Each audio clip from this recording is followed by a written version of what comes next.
नमस्कार सभी को। आज जो मैंने मॉर्निंग में एक वीडियो अपलोड किया था ईएमआरएस लीव रूल से रिलेटेड, उसमें एचपीएल को लेकर एक कमेंट आया था। देव शुभम जी हैं, तो इन्होंने लिखा था, sir the PDF in which you have described about HPL, further it has been written that HPL has been now restored to vacation staff as well, kindly clarify regarding this. तो इन्होंने बोला इन द वीडियो। तो मुझे पता था कि ये comment अगर कोई वीडियो देखेगा ज़रूर आने वाला है, अगर सही से जिसने भी देखा होगा।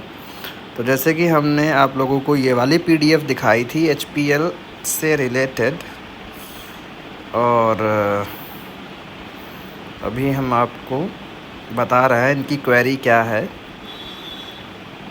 चूँकि मैंने ये बताया था कि वैकेशनल स्टाफ को एचपीएल नहीं मिलती हैं हाफ पे लीव, इसकी बात करी थी इन्होंने।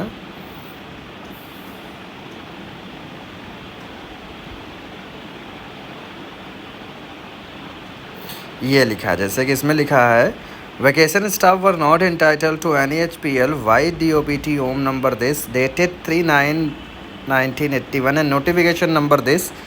The facility of HPL has now been restored to the government employees with the effect of 1/9/2008 as per Rule 29 Y DOPT number this 11/11/2008। तो मैं यहाँ पे ये बताना चाहता हूँ कि पहले क्या होता था कि ईएल नहीं मिलती थी वैकेशनल स्टाफ को। जो भी वैकेशन स्टाफ है, मैंने जैसे जो वीडियो बनाया था उसमें आप लोगों को बताया था कि आपको 8 सीएल मिलेंगी, 10 ईएल मिलेंगी। तो पहले ईएल नहीं थी। तो जब एचपीएल की बात आई कि एचपीएल वैकेशन स्टाफ को भी मिलना चाहिए, तो जैसे कि जो नॉन टीचिंग स्टाफ है, यानी जो वैकेशनल स्टाफ नहीं है, उसको 20 एचपीएल मिलती हैं, यानी इनको कन्वर्ट करके 10 ml में हम कन्वर्ट कर सकते हैं। तो यहाँ पे इन्होंने क्या किया है, ये देखिए, वो जो 10 ईएल हमने बताई हैं उसमें इन्होंने दे दिया है। हम आपको अभी दिखा रहे हैं। जैसे ये है, आप लोग देख सकते हो इसको। Amendment in the CCS leave rule 1972 consequent upon the implementation of the recommendation of 7 CPC। ये देखो, इसमें ये लाइन लिखी हुई है, government servants serving in a vacation department have been allowed on leave in place of half pay leave by amending rule 28 and rule 29।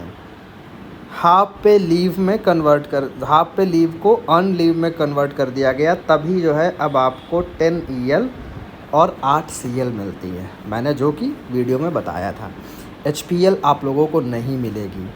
और यहाँ पर अगर देखा जाए तो जो नॉन वैकेशनल स्टाफ है उसको क्या मिल रहा है, 8 CL, 30 EL plus 20 HPL.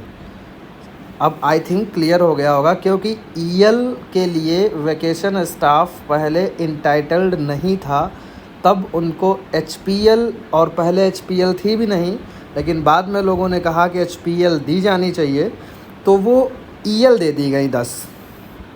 I think ये इसी रिस्टोरेशन की बात हो रही है जो उस पीडीएफ में लिखी है कि उनको रिस्टोर कर दिया गया। तो ये इसमें साफ साफ लिखा है, government servants serving in a vacation department have been allowed on leave in place of half pay leave by amending rule 28 and rule 29। अब चूँकि इसको अब हमने जब बताए हैं, तो इसमें देख लें क्या क्या हमारे अमेंडमेंट्स हुए हैं। लिखा है, the undersigned is directed to say that the government has accepted the recommendation of the 7 CPC and implemented the same vide notification dated 11/12/2018। This notification has been uploaded in the department's website also at the address. However, despite issue of the notification in this regard, some employees have been seeking formal and informal clarifications with regard to the amendment carried through the above notification. Keeping this in view, following clarification specifying the amendment carried out in the CCS Leave Rules 1972। अब चूँकि हम ये क्यों बता रहे हैं आप लोगों को कि अभी कुछ दिन पहले हमने जब आपका लीव रूल सर्विस रूल जो थे EMRS के उससे रिलेटेड एक वीडियो बनाया था, तो जो उनके सर्विस रूल हैं उसमें साफ साफ लीव रूल में लिखा है कि लीव रूल जो मिलेंगे उस EMRS एम्प्लॉयज़ को वो CCS लीव रूल 1972 के अकॉर्डिंग मिलेंगे। तो इसीलिए ये सारे रूल्स हैं जो आपको जानना ज़रूरी है। तो इसमें क्या क्या चेंजेस किए हैं? The amendment made in the CCS Leave Rules 1972 by notification dated 11/12/2018 have come into force with the effect of 14/12/2018 when the notification was published in the official gazette। तो हमने पॉइंट नंबर 2 आपको explain कर दिया है कि इसमें क्या changes हुए हैं, यानी अब वैकेशन स्टाफ को HPL की जगह पर 10 EL की व्यवस्था कर दी गई है। फिर इसको देखते हैं third, with the amendment of rule 43C relating to child care leave CCL following changes have been made.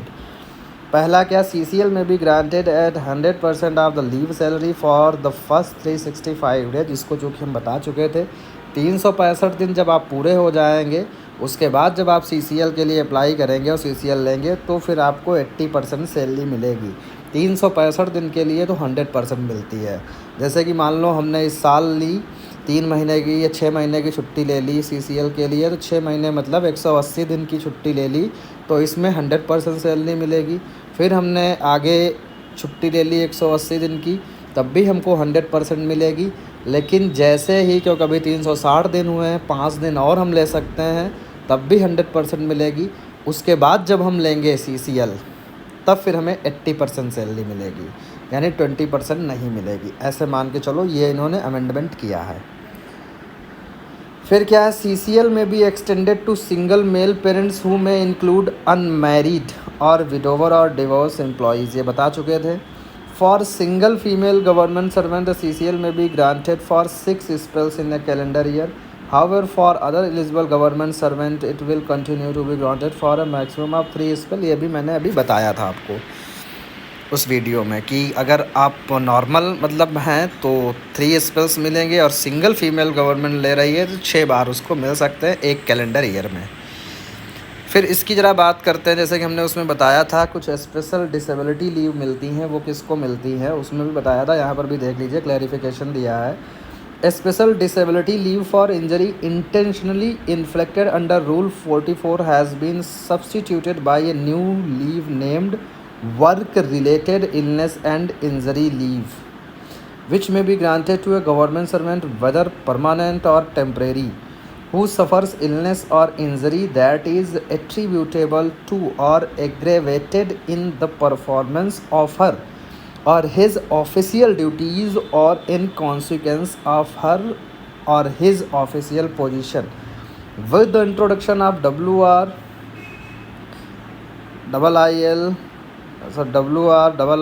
special disability leave for accidental injury, जैसे कोई accidental injury हो गई है under Rule 45 and hospital leave under Rule 46 have been deleted। WRIL has following provisions, जैसे अब इसमें provision क्या रखे गए हैं, full pay and allowances will be granted to all employees during the entire period of hospitalisation on account of WRIL। पूरी salary मिलेगी, सारे अलाउंसेस मिलेंगे। Beyond hospitalisation WRIL will be governed as follows.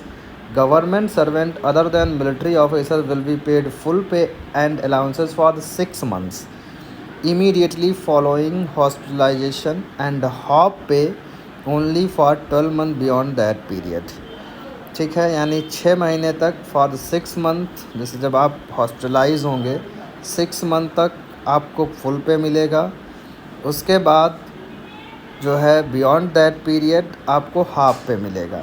The half pay period may be commuted to full pay with corresponding number of days of HPL debited from the employee's leave account। और फिर आपकी अगर उनको full पे में convert करना चाहते हो तो आपकी फिर HPL जाएंगी। फिर है for officers of the central armed police force full pay and allowances will be paid for the 6 month immediately following hospitalization and full pay only for the next 24 months। फिर है personnel below the rank of officer of CAPF will be paid full pay and allowances with no limit regarding the period of leave. ठीक है।